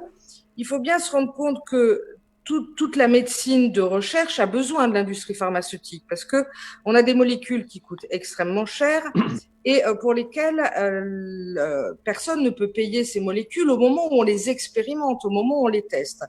Donc la recherche clinique, elle se fait bien évidemment avec les firmes pharmaceutiques. Mais on peut mettre une éthique de dire à partir du moment où on travaille avec une firme pharmaceutique, qu'on est acheté, on n'est pas payé quand on fait des études. La seule chose qu'on a, c'est la molécule gratuitement pour nos patients. Qu'il y ait eu des abus, je n'en disconviens pas. Mais là, on arrive quand même à des choses relativement tranquilles sur le test des nouvelles molécules. Je vais parler en cancéro parce que c'est mon domaine. En cancéro, au monde des études avec l'industrie pharmaceutique, qui nous permettent de payer les études académiques. Il faut pas faire d'angélisme. Les partenariats bien conduits où les gens se mettent pas l'argent dans la poche, parce que ça c'est quand même de plus en plus rare. Enfin, en tout cas, pas dans les centres de lutte contre le cancer et pas dans les hôpitaux publics. Ça nous permet quand même d'avoir accès à des molécules pour lesquelles on n'aurait pas accès. Si tous les essais se font en Angleterre, en Allemagne, aux États-Unis, nous, on prend 5 à 10 ans de retard dans l'évaluation des molécules pour les patients. Donc, il y a un équilibre. Alors justement, j'aimerais qu'on revienne sur ces études cliniques, qu'elles soient d'ailleurs cliniques ou empiriques, et qu'on revienne sur notre sujet. Aujourd'hui, on parle d'héparine, d'azithromycine, d'hydrochloroquine, de plaquenine, de remdesivir, de tocilizumab, de médrixine. Il est dur celui-là. D'injection de plasma. Je veux dire, là encore, on part dans tous les sens. Est-ce qu'on peut essayer d'y voir clair? Parce que le problème, c'est que des gens sur les plateaux, des médecins, ont annoncé des choses sans avoir de certitude clinique. C'est-à-dire que quand, par exemple, Karine Lacombe, que je respecte totalement, la chef du service de maladies infectieuses, je crois qu'elle est à Saint-Antoine, il me semble. Annonce, on va faire IDIA, le Coviplasme, qui peut donner des bons résultats, mais on dit des choses, il n'y a absolument aucune étude qui a été faite. Quand, par exemple, ce groupe d'internistes de Tenon, qui sont des gens très bien, parce qu'il y en a certains que je connais, ont remarqué qu'éventuellement, à la limite, peut-être, faut voir, la nicotine permettrait d'éviter d'avoir le Covid, tout simplement parce qu'ils se sont aperçus que dans leur service de réanimation, le pourcentage de fumeurs était en décalage par rapport au pourcentage de fumeurs par tranche d'âge en France, et on a fait la même remarque en Chine, et qu'on a pensé qu'il y avait donc une compétition sur les récepteurs, etc., etc. Mais ils annoncent ça alors que l'étude a commencé qu'il y a 3 ou 4 jours. Et les gens se sont précipités dans les bureaux de tabac pour se racheter des cigarettes, et on a dû mettre une alerte sur les patchs à la nicotine parce que tout le monde en achetait. Donc, vous voyez, les choses sont annoncées. Alors, moi, j'ai beau dire, moi, je vais mettre dans le même sac parce que j'ai bien dit qu'on avait trouvé que l'azithromycine donnait des résultats corrects. Je suis un peu exactement dans cette même logique. Sauf que l'azithromycine est prescrite dans des infections respiratoires. C'est pas fumer des cigarettes, vous n'aurez pas le Covid. Nous, on est quand même dans une sorte de bon sens par rapport à ça. Le tocilizumab, c'est pareil. Le professeur Decaume a annoncé que le tocilizumab donnait des bons résultats parce qu'ils ont fait des tests, ils ont prescrit. Mais avant même que l'étude soit faite, là, l'étude, on dit, ah, super, magique, on a trouvé le traitement, mais l'étude n'est même pas publiée. Il n'y a même pas de préprint encore. On ne sait même pas ce qu'elle dit, cette étude. Donc, si vous voulez, c'est encore une fois, je suis d'accord, les journalistes des chaînes BFM, CNews et compagnie, qui ont besoin un petit peu de nourrir l'information, parce que franchement, il n'y a rien dans le monde actuellement, ou alors s'il se passe des choses, on ne sait pas trop, et ça va peut-être nous exploser à la figure dans quelques mois. Ils sont bien obligés de remplir un peu leur case, et donc d'inviter des médecins, leur poser des questions, et puis peut-être par naïveté, je veux le croire, il y en a certains qui tombent dans le piège. On pourrait voir les choses de manière un tout petit peu plus positive quand même. Il y a actuellement une coopération au niveau des équipes de recherche qu'on n'a jamais vue. les plus grandes revues, Nature, Science, Lancet, se sont mis en accès libre pour que tout le monde ait accès au plus d'informations en même temps. Ce virus qui était inconnu il y a 6 mois, on a réussi à démembrer le génome. Le 9 janvier, c'était fait. Donc cette coopération, elle est extrêmement importante et elle est nouvelle. Et les gens travaillent ensemble avec le même objectif. Ce qui est sûr, c'est que moi, j'ai l'impression d'être à nouveau étudiante en médecine en 85 quand on nous a fait la cyclosporine. C'est-à-dire que tout d'un coup, le médecin, il a l'impression d'avoir trouvé le traitement miracle, il prend pas toutes les précautions et il mène pas des études. Comme si on avait oublié 35 ans de recherche clinique, parce que tout le monde est aiguillonné par la peur, tout le monde veut qu'on trouve, et puis parce que cette espèce d'antenne tous les jours, il y a eu 200 morts, il y a eu 600 morts, il y a eu 1000 morts, ça met vraiment une pression terrible sur les gens qui font de la recherche. La recherche, ça prend du temps. Et ce temps-là, qui est quand même incompressible, il est obligatoire pour qu'on ne sorte pas des médicaments qui feront pire que mieux. On a vu avec l'hydrochloroquine et le chikungunya, on a eu des patients, notamment à La Réunion, où ça a fait pire que mieux, cette molécule. Ouais. Il y a plein de choses qu'on connaît pas, il y a plein de choses qu'on comprend pas. On avance à petits pas.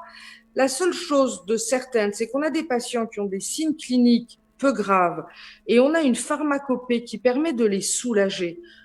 Je ne sais pas aujourd'hui, personne ne sait si le traitement que Jean-Jacques et ses confrères ont proposé est un traitement symptomatique ou un traitement sur le virus lui-même. Pour le moment, on n'a pas les études qui le permettent. En tout cas, les patients vont mieux.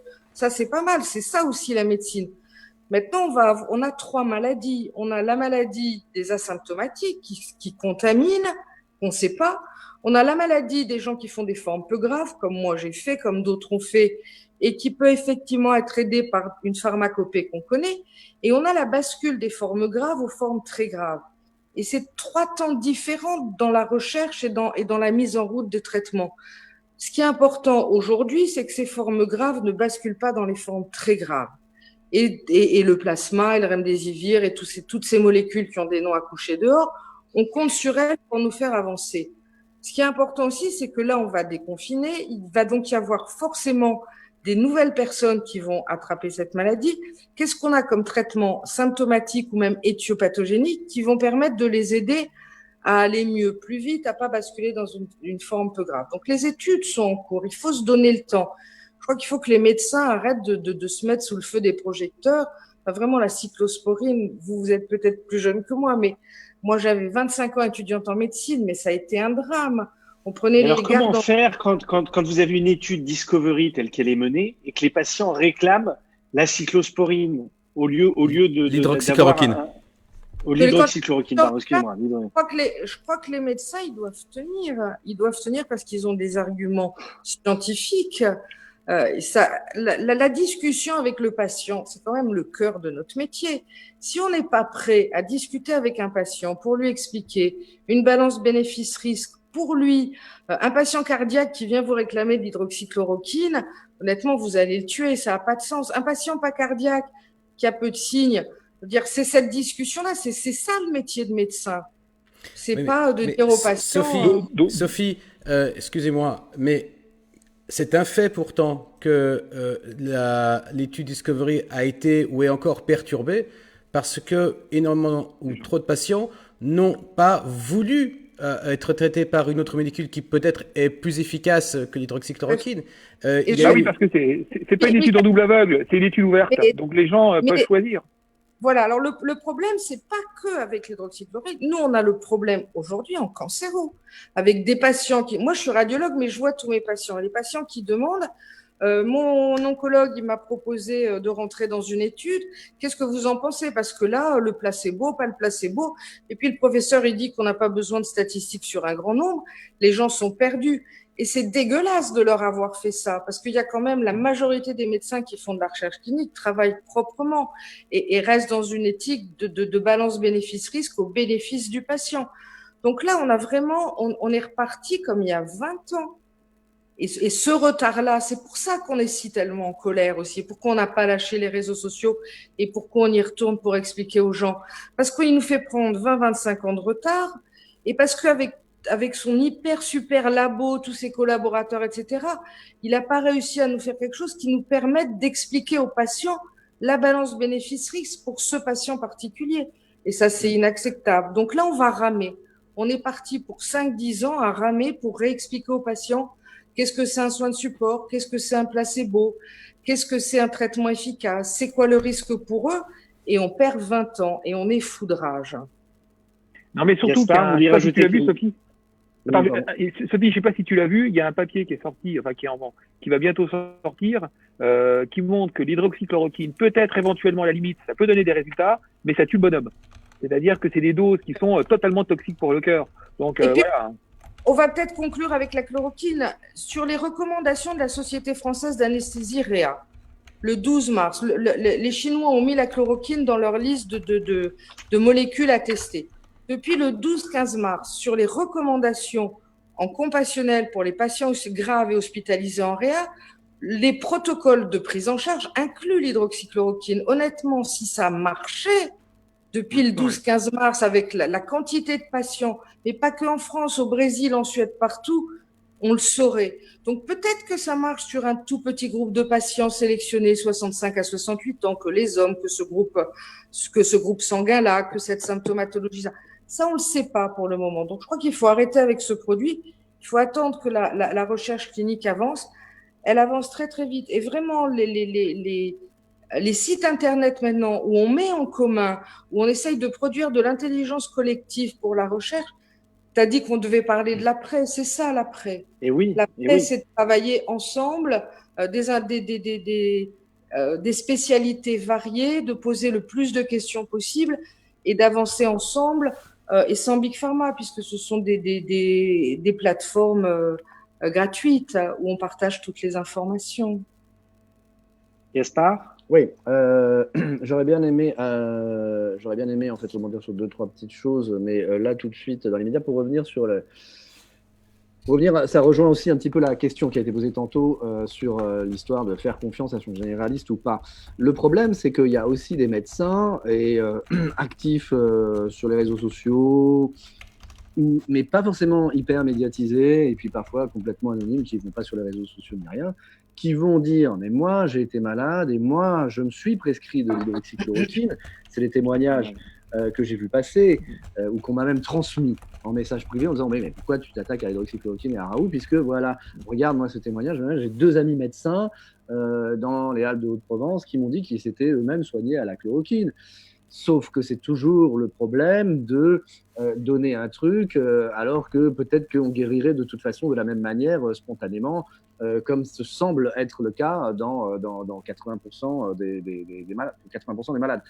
Et encore même après, le problème, c'est quand ça vient aussi, ça atteint des couches un peu plus hautes de la société, où on me dit, mais bon, voilà, moi, j'ai un ponte dans mes contacts qui est une sommité dans tel grand hôpital parisien, et qui me dit effectivement que Raoult, c'est un peu un salopard, ou en tout cas que vraiment, il fait n'importe quoi, et qu'il traîne la recherche, enfin, tout ce qu'on vient de dire, et ce que Sophie vient de rappeler, et que vraiment, là, il fait du mal à la recherche, etc.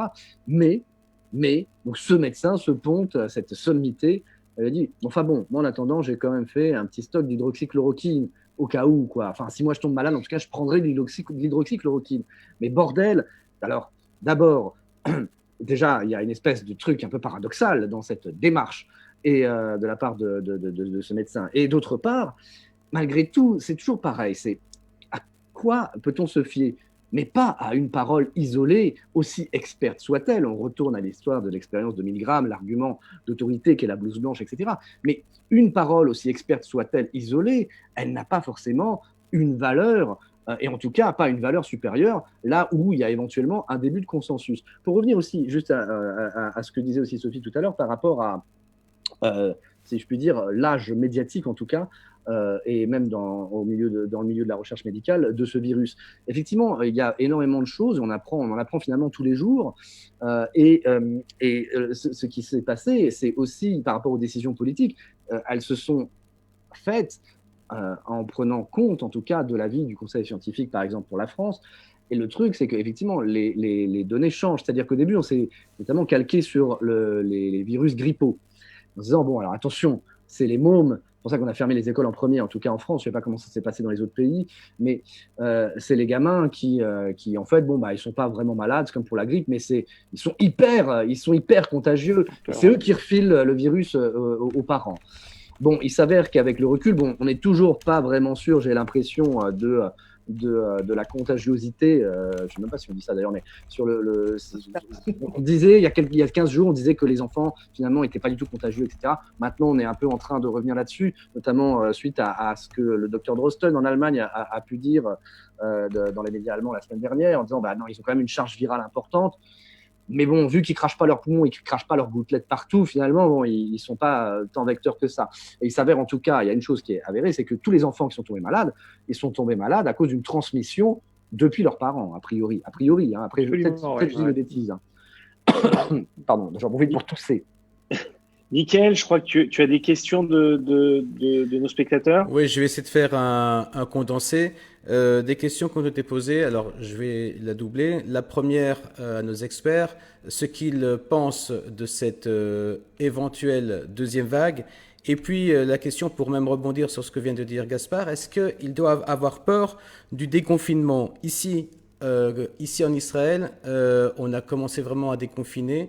Les CP, CE1, CE2 en Israël ont repris l'école aujourd'hui, les jardins d'enfants d'ici quelques jours, et on parle même d'aller éventuellement, si tout se passe bien, jusqu'à un déconfinement total, y compris les restaurants et les cinémas en fin de mois. Donc faut-il avoir peur de ce déconfinement, et y aura-t-il, selon vous, oui, non, pourquoi, une seconde vague? Alors c'est difficile d'être péremptoire, hein. C'est très difficile parce que celui qui va dire oui, sûr, il y a une deuxième vague, c'est un imbécile à mon sens, et celui qui dit il n'y en aura pas, c'est également un imbécile. C'est-à-dire qu'on est vraiment dans une logique un petit peu de doute, et le médecin doit douter. De toute façon, on n'a absolument aucune certitude dans un sens comme dans l'autre. Maintenant, moi j'étais pour, alors j'ai très radical, hein, un confinement mais complet, en disant à partir du moment où il n'y a personne dans les rues, le virus n'aura plus personne à contaminer, et à ce moment-là les choses vont s'arrêter elles-mêmes. Maintenant, il y a des paramètres économiques qu'il faut absolument prendre en compte et qui sont parfaitement normaux, parce qu'on va se retrouver avec une quantité de chômeurs assez exceptionnelle. Maintenant, il va falloir attendre les premiers signes dans les jours qui vont suivre le déconfinement, mais je pense qu'on va très rapidement s'en rendre compte, parce qu'en France, le confinement tout au moins, n'est devenu qu'une notion très très très théorique, hein. C'est-à-dire que les gens sont sortis un peu partout. Bon, il va faire très beau les jours qui viennent. Je pense que les gens vont rapidement se déconfiner, et on saura très très vite comment les choses vont se passer. D'ailleurs, vous avez vu, le gouvernement est très prudent. Il est revenu sur un fait acquis, puisque Véran a dit tout à l'heure, attention, le déconfinement en théorie c'est le 11, mais en théorie. Si jamais on s'aperçoit dans les jours qui viennent, ou parce que les gens commencent un peu à sortir, qu'il y a des prémices d'une nouvelle vague, à ce moment-là, ils vont resserrer la vis. Mais de toute façon, c'est clair que confiner pendant 2 mois tout un peuple, c'est très très très compliqué. Il faut trouver évidemment des alternatives. Et l'alternative, c'était, selon moi, soit le confinement total, exactement comme on a fait en 1349, et quand on a vaincu la peste noire, parce que les seuls qui s'en sont sortis, c'est ceux qui étaient enfermés, qui n'ont personne n'entre, personne ne sort. Et l'autre solution, c'est masquer tout le monde. C'est-à-dire que tout le monde porte un masque. Et là, à ce moment-là, on est quasiment sûr que hors de chez soi, il n'y aura absolument aucune contamination. Maintenant, la gestion des masques en France, vous savez, ça tient de l'ubuesque, du burlesque. On ne sait pas trop comment les choses vont se passer. En tout cas, je peux vous dire que dans les supermarchés, ça coûte un peu d'argent. Personne. Je ne sais pas ce qu'en pense Sophie. Ouais. Oui, je vais juste pas dire grand-chose de plus. Personne ne peut deviner ce qui va se passer. On est passé d'un virus avec un doublement des cas et de la mortalité qui était 4 à 5 fois en 3 jours. Donc ça, c'est sûr que c'est cassé. Il reste du virus. Il n'y a pas de problème. Il reste du virus en circulation. Il y a des gens qui sont encore contaminés, qui sont potentiellement contaminants. Les masques, bien sûr, il faut que tout le monde soit masqué. Parce qu'on déconfine. Au moment du confinement, bon, l'OMS disait non. On a eu un problème de pénurie dramatique, puisqu'au moment où la demande mondiale a explosé, la Chine n'a plus fourni. On n'a absolument pas anticipé ça. Il semblerait que maintenant, il y aura des masques en quantité suffisante. Je trouve que déconfiner tranquillement, en surveillant, en testant, et puis on a une sérologie qui va arriver, qui a l'air en bonne voie pour voir quels sont les gens qui sont immunisés, combien de temps va durer l'immunité. Il y a 6 mois, ce virus, personne ne le connaissait, il n'existait pas. Donc, il faut accepter de vivre avec un certain degré d'incertitude, avec un certain degré de risque, ce qui est un petit peu difficile pour tout le monde. Et puis, d'avancer pas à pas, mais collectivement. Je ne sais pas comment c'est dans les autres pays, mais en France, dès qu'une proposition politique est faite, quelle qu'elle soit, on a d'abord tous les yaka faucons, c'est pas ça qu'il faut faire. C'est absolument insupportable. Donc, on va sortir tranquillement. Si on se donne les moyens, on pourra reconfiner localement et dans des périmètres géographiques très petits, de façon à pas obérer complètement. Enfin, j'ai regardé l'émission la semaine dernière. La crise économique et la difficulté économique à laquelle maintenant on va se coltiner, ça va être difficile. Il faut quand même se dire, enfin, moi j'étais petite en 68 quand il y a eu la grande grippe, mais je me souviens, à l'époque, en 68, en 57 même, j'étais même pas née, personne s'est posé la question de la protection de la vie humaine par rapport à l'économie. Ouais, là, quand même, on a des sociétés qui ont fait ce choix-là, c'est quand même extrêmement nouveau. Et donc maintenant, on va déconfiner. Le monde ne s'est pas arrêté alors qu'il y a eu 1 million de morts, je crois, dans cette grippe de la grippe de Hong Kong de 68. En France, il y a eu 100 000 morts. Celle de 57, il y a eu 50 000 morts. Rien ne s'était arrêté. Donc là, aujourd'hui, on arrive dans un monde où le politique fait le choix on protège les personnes fragiles et on soutient l'économie en allant chercher de l'argent chez les banques et en faisant des prêts et en explosant nos déficits, qui a aussi un choix politique pour aider le pays à redémarrer.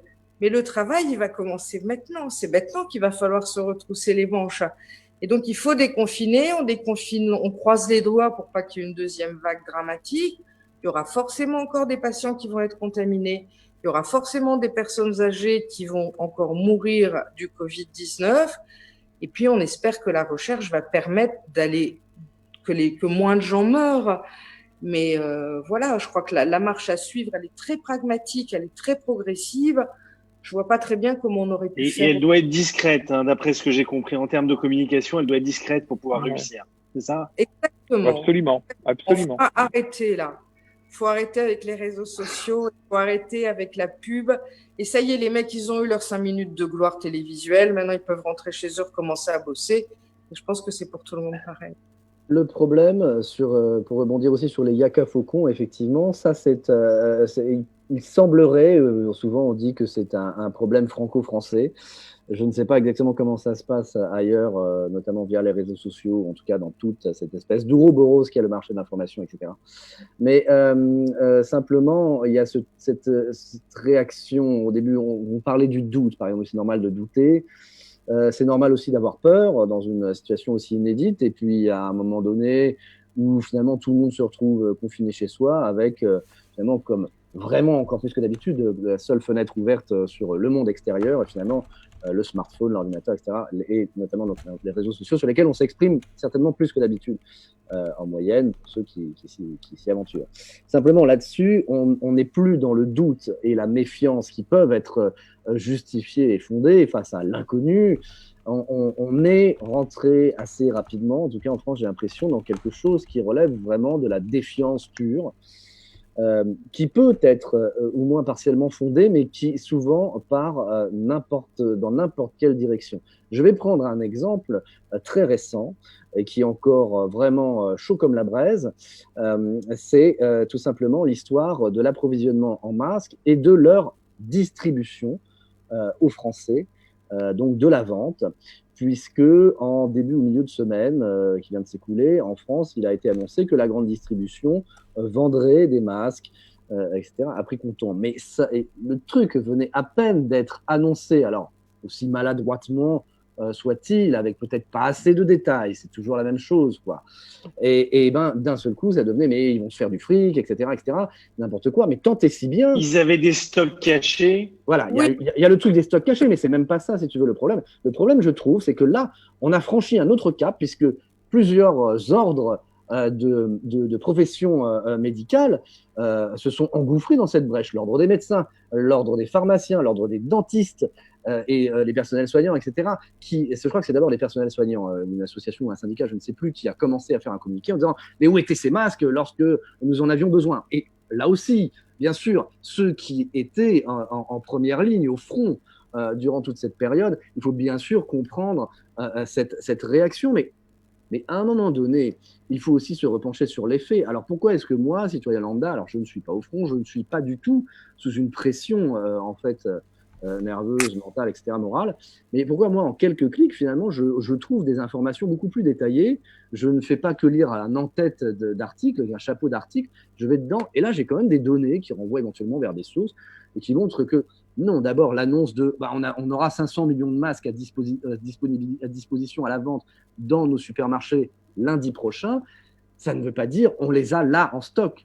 C'est une projection par rapport à des commandes en fait, qui ont été faites à partir du 24 avril. Mais il faut juste rentrer à un moment donné un petit peu dans le détail, quoi, et juste pas se cantonner au chapeau. Alors, c'est beaucoup plus facile pour quelqu'un qui est à l'arrière, qui vit dans une grande maison avec un jardin, etc. Même si je suis dans le 93, en Seine-Saint-Denis, n'est-ce pas, au lieu de tous les risques, tous les dangers. Mais il y a quand même effectivement un effort. Alors, je peux comprendre que lorsqu'on n'a pas le temps, lorsqu'on continue à travailler malgré le confinement, sous pression, etc., avec un niveau de risque assez conséquent, notamment pour les soignants, je comprends qu'effectivement, on n'est pas à ce temps-là. Et que derrière, l'ordre des médecins, alors je me trompe peut-être, mais j'ai l'impression qu'il y a quand même une moyenne d'âge au sein de du Conseil de l'ordre des médecins en France qui est un petit peu élevée. Donc, je ne suis pas sûr que ce soit des gens qui soient tous en première ligne, mais peut-être que je me trompe. Mais quand même l'ordre des médecins s'enfonce dans la brèche, je trouve que ça pose question. Et surtout derrière, ce que ça suscite après sur les réseaux sociaux conspirationnistes classiques, mais qui arrivent aussi dans la bouche ou dans les doigts des citoyens lambda qui vont partager cette non-information, éventuellement la rumeur ils avaient des stocks cachés toutes ces semaines. Alors qu'en fait, on sait qu'il y a eu des réquisitions, justement, qu'il y a eu une vraie participation de ces enseignes privées et qui sont entrées finalement dans une mission de service public. Voilà. Alors là, je suis d'accord avec toi, mais d'un autre côté, c'est vrai ce que tu dis, hein, c'est que quand tu es une infirmière qui est partie au combat avec des masques en plastique, en papier, en papier toilette ou avec du papier essuie-tout ou alors des tissus, et j'ai une amie qui a récupéré le Covid en faisant la toilette mortuaire d'un patient mort à domicile du Covid, habillé en sac poubelle, parce qu'elle avait rien du tout. Quand on voit que nous, on a dû faire appel à la générosité publique, c'est-à-dire qu'on nous a apporté des masques, on nous a apporté des surblouses, des charlottes, des surchaussures, ça a été un élan de générosité, mais le français peut être le pire comme le meilleur, c'est-à-dire qu'on se rend compte d'une chose qu'on sait déjà depuis toujours, c'est que il y a des gens qui, et pas forcément les gens les plus argentés, des petits gens qui nous ont amené 2 masques, 3 masques, 10 masques, enfin bon, c'était exceptionnel. Maintenant, là où je suis d'accord avec toi, c'est qu'il y a une communication qui est désastreuse. Encore une fois, exactement comme quand tu as Sibeth Ndiaye qui dit les masques, mais pourquoi mettre un masque? Regardez, il faut avoir un diplôme de bac plus 15, il faut avoir fait major de Polytechnique et de l'ENA pour savoir mettre un masque. Non mais vous vous rendez compte à quel point on a pris les gens pour des cons. C'est terrible. C'est-à-dire qu'il y a un moment ou un autre, dans une situation de crise comme celle-ci, il faut faire preuve, à mon sens, c'est peut-être naïf, d'une forme d'honnêteté intellectuelle en disant clairement les choses. Les gens sont tout à fait capables de les comprendre. Moi, je le vois dans mon métier. Si jamais ça peut m'arriver de faire une erreur, d'avoir une insuffisance, enfin, Dieu merci, pas trop souvent, mais ça peut m'arriver. Il y a 2 solutions. Soit je me cache derrière mon petit doigt en disant mais non, pas du tout, c'est vous qui n'avez pas compris. Ou alors je fais preuve d'une honnêteté intellectuelle en disant oui, vous avez raison, j'ai pas répondu quand il fallait répondre, je vous ai pas expliqué comme il fallait que je vous explique. On le recommence et les gens peuvent l'entendre ce discours à partir du moment où on fait un peu, je vais pas dire acte de contrition, mais on fait preuve d'honnêteté avec eux. Et là, le gouvernement français, puisqu'on parlait de la com, a été à mon avis en dessous de tout parce qu'ils se sont complètement vautrés dans leur communication. Ça a été une communication faite dans l'urgence, qui est absolument pas réfléchie, et on a pris des gens pour des cons, et les gens, franchement, en France, n'aiment pas trop qu'on les prenne pour des imbéciles. Et là, ils commencent à s'en rendre compte. Et pour parler des médecins généralistes, et après je me tais, promis, c'est que on arrivera sur la fin, ça fait déjà 1h30 qu'on est ensemble. Donc un mot sur les généralistes. Les gens, j'aime pas dire les gens, parce que c'est toujours un peu péjoratif. Nos patients nous ont fait preuve d'une énorme forme de sympathie d'empathie. Et c'était très drôle parce que généralement, c'est dans l'autre sens que ça marche.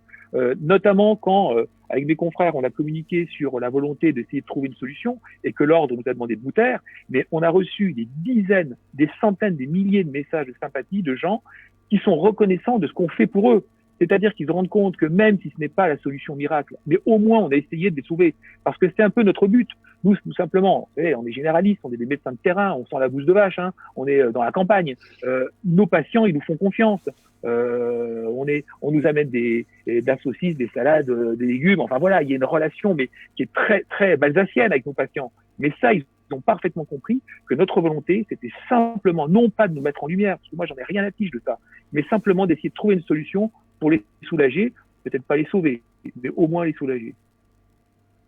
Si on a encore un peu de temps, puisque une minute, simplement pour dire que le vrai problème des masques, d'accord, l'honnêteté, je suis d'accord avec ce que dit Jean-Jacques, mais c'est la circulation de l'information entre le terrain et le sommet de l'État.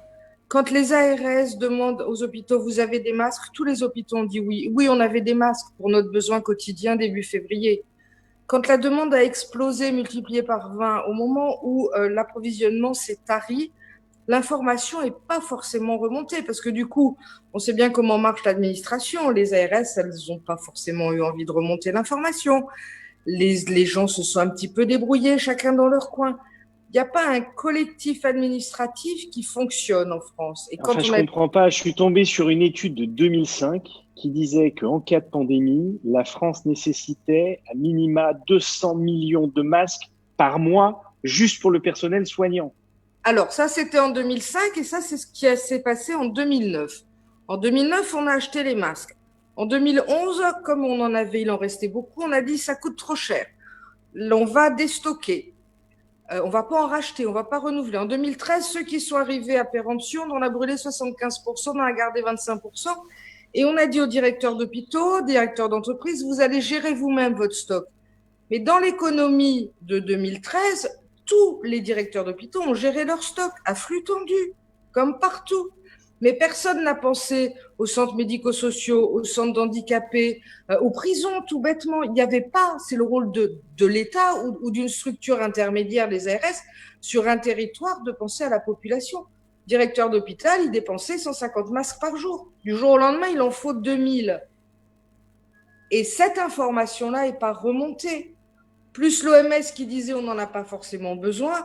Honnêtement, les politiques, ils ont fait de la com minable, mais parce qu'ils étaient au courant de rien. Ils n'avaient pas percuté, ils n'avaient absolument pas perçu l'ampleur du problème. Et c'est le rôle erreur de communication interne, erreur de communication externe. Finalement, pardon ? Préparer le monde d'après, ça veut dire régler ce problème-là. Parce que si demain, pas forcément pour une pandémie, mais pour autre chose, il faut un matériau qu'il faut être capable de produire à 100 millions d'exemplaires, quel qu'il soit, il faut qu'on soit prêt à le faire. Or là, personne n'était prêt et personne n'avait les informations pour le faire.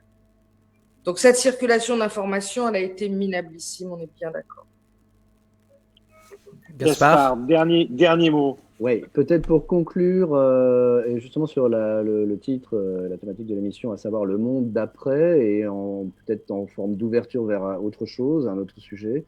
Le monde d'après, dans les médias français, tout un tas de personnalités culturelles, politiques, qui s'ennuyaient du fin fond de leur résidence secondaire, puisqu'ils avaient fui Paris. N'est-ce pas, truc très responsable à faire au moment du confinement. Donc, tout un tas de beau monde s'est mis à s'exprimer sur ce que serait le monde d'après. Et moi, j'ai eu l'impression que, suivant ce qu'on connaissait déjà, des appétences, on va dire, intellectuelles de ces gens-là, qu'en fait, ce qu'ils calquaient sur le monde d'après, c'était plutôt leurs obsessions déjà présentes et déjà manifestés de manière parfois outrancière dans le monde d'avant, que ce soit des militants politiques ou tout simplement des intervenants culturels. Il y a 2 jours, je branche France Info en prenant ma douche vers à peu près 12h30, comme normal, quoi. Et là, j'entends, je vais citer un nom, j'entends Cyril Dion. Alors bon, j'ai des a priori négatifs sur cette personne. Et c'est pas du tout personnel, hein, c'est juste que je n'aime pas du tout sa façon de défendre et en fait de dévoyer beaucoup de faits sur des questions scientifiques et technologiques qu'il essaye, et c'est tout à fait louable de sa part, de faire en sorte que les gens, l'opinion publique, s'approprient ces faits-là, sauf qu'en fait, il raconte n'importe quoi. Voilà, bon, je ne rentre pas dans le détail. Mais donc, lui, pour son monde d'après, en fait, il calquait exactement ce qu'il voyait et ce qu'il préconisait déjà dans le monde d'avant. Donc, j'ai du mal à comprendre qu'on ait occupé un espace médiatique assez régulièrement sur les services publics radiophoniques et télévisuels en France, avec des gens qui étaient invités pour vendre ou pour vanter le monde d'après, hein, alors qu'ils racontaient simplement ce qu'ils racontaient déjà dans le monde d'avant. Et c'est la même chose, je finis juste là-dessus sur quelque chose de beaucoup plus prosaïque. Il y a des restaurants McDonald's, des McDrive, qui ont réouvert il y a une quinzaine de jours, je crois, dans certains coins en France, et il y a des gens qui ont fait la queue pendant des heures, parfois pendant des heures en tout cas, pour se prendre un bon vieux Big Mac, un mini Big Mac, etc. Et bon, alors on peut trouver ça surprenant, effectivement, surtout quand on balance comme ça les images, tout de suite d'un seul coup, waouh, complètement inédit, puis alors mince, pendant le confinement, c'est très étonnant. Mais en fait, ces gens qui fantasment le monde d'après ont souvent fait preuve d'un mépris de classe, de ce qui pourrait s'apparenter à un mépris de classe, en disant mais qu'est-ce qu'ils foutent là, etc. Et je trouve que là, en l'occurrence, moi je suis pas très optimiste, mais du coup je suis pas très inquiet non plus par rapport au monde d'après, parce que j'ai l'impression que ceux qui prétendent le changer ou tout va changer vont continuer, comment dirais-je, persister dans leur dédain, dans le mépris de ceux qui sont différents, voilà, ceux qui prennent pour des beaufs, alors qu'eux-mêmes ont un comportement finalement de beauf en faisant ça eux-mêmes. Ça, c'est un autre débat. Mais je trouve qu'il y a un vrai paradoxe et il a été bien mis en évidence, je trouve, lors de cette anecdote-là, parce que voilà, les gens qui vantaient le monde d'après, en fait, finalement, ne faisaient que se comporter comme dans le monde d'avant, et à mépriser ce qui fait notre commun, ce qui fait la diversité culturelle et des appétences de chacun en France, en tout cas. Voilà. Gaspard, merci beaucoup pour vos interventions. Jean-Jacques, vous voulez rajouter quelque chose? Ouais, simplement ressortir la phrase de Delon, je crois, ou de Burt Lancaster dans Le Guépard de Visconti. Il faut que tout change pour que rien ne change. Daniel, voilà. Juste avant que tu apportes une conclusion à cette émission, oui. Donc il y a eu débat dans le débat sur la page Facebook, énormément d'abord d'éloges pour nos trois experts, pas mal de questions aussi qui ont été posées que je n'ai pas pu transmettre. J'ai promis, voilà, je me suis engagé, je compte sur vous les amis, pour que vous y répondiez même après le live. Et puis voilà, beaucoup de réactions, et je remercie tous ces gens qui ont réagi, qui même ont échangé entre eux pendant que vous échangiez en direct. Mickaël, merci beaucoup. Gaspard, encore une fois, merci. Sophie, Jean-Jacques, votre regard d'expert, votre expérience ont permis de nous donner un éclairage supplémentaire. J'espère vraiment que nos auditeurs ils verront un tout petit peu plus clair sur ce qui s'est passé avant, pendant, et ce qui pourrait éventuellement se passer après en termes de bonnes pratiques, en termes de bonne communication.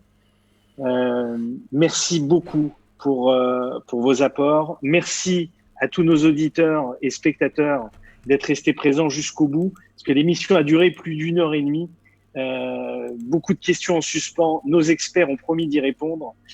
Restez branchés sur Tandem 2.0. Si l'émission vous a plu, n'hésitez pas à partager, repartager et faire savoir, parce que ici sur notre antenne, on parle sans aucune censure.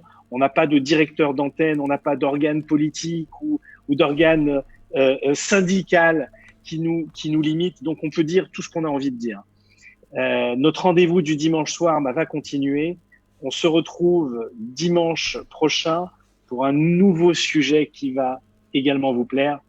Merci beaucoup. Merci de venir sur Tandem. À très bientôt. Merci. Merci. Merci. Au revoir. Au revoir.